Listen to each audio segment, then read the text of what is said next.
નમસ્કાર મિત્રો, સ્વાગત છે તમારું મારી યુટ્યુબ ચેનલ ઓફિશિયલ માહિતીમાં। તમે ગુજરાતના તમામ માર્કેટના ભાવ, ખેતીને લગતી તમામ માહિતી અને ખેડૂતોને ઉપયોગી એવી તમામ માહિતી સૌથી પહેલા જાણવા માંગતા હો તો મારી ચેનલને સબસ્ક્રાઇબ કરી લેજો, જેથી અમારા દ્વારા આપવામાં આવતી માહિતી તરત જ તમને મળી રહે।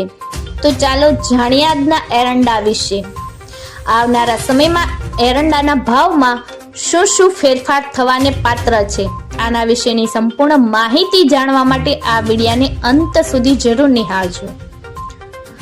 મિત્રો, દેશમાં એરંડાના ઉત્પાદનમાં ગુજરાતનો હિસ્સો 80%થી પણ વધારે છે। એરંડાના વાવેતર અને ઉત્પાદનનો અંદાજ મુજબ આ સિઝનમાં ભારતમાં એરંડાનું ઉત્પાદન 18,22,000 ટન થશે એવું અનુમાન રજૂ થયું છે। ગત સિઝનની સરખામણીએ આ સિઝનમાં દેશમાં એરંડાનું ઉત્પાદન 8% જેટલું ઘટશે એવો અંદાજ રજૂ થયો હતો।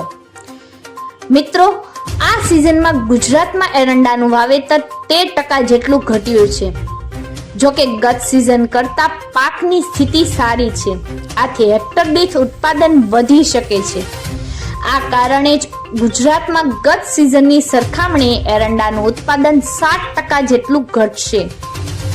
મિત્રો, અંદાજ પ્રમાણે ગત સિઝનમાં ગુજરાતના ખેડૂતોને પ્રતિ હેક્ટર સરેરાશ 2,174 કિલો એરંડાનું ઉત્પાદન મળ્યું હતું, જે આ સિઝનમાં વધીને 2,281 કિલો પ્રતિ હેક્ટર સુધી જઈ શકે છે। મિત્રો, રાજસ્થાનમાં ગત સિઝનની સરખામણીએ એરંડાના ઉત્પાદનમાં 10%નો ઘટાડો થશે, જ્યારે તેલંગાણા અને આંધ્રપ્રદેશમાં ગત સિઝનની સરખામણીએ 32% સુધી એરંડાનું ઉત્પાદન ઘટી શકે છે। મિત્રો, હાલની સ્થિતિએ જોતા એરંડાના ભાવમાં ₹1,250 થી ₹1,300 ની સપાટીની વચ્ચે જ વેપાર થઈ રહ્યો છે।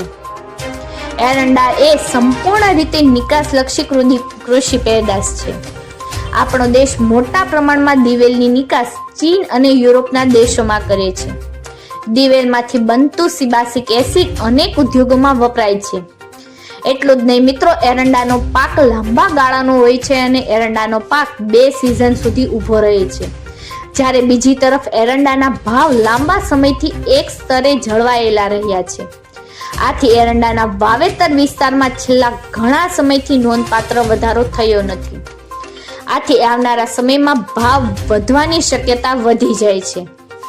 મિત્રો, આવી જ વધુ માહિતી મેળવતી રહેવા માટે મારી ચેનલ સાથે જોડાયેલા રહેજો।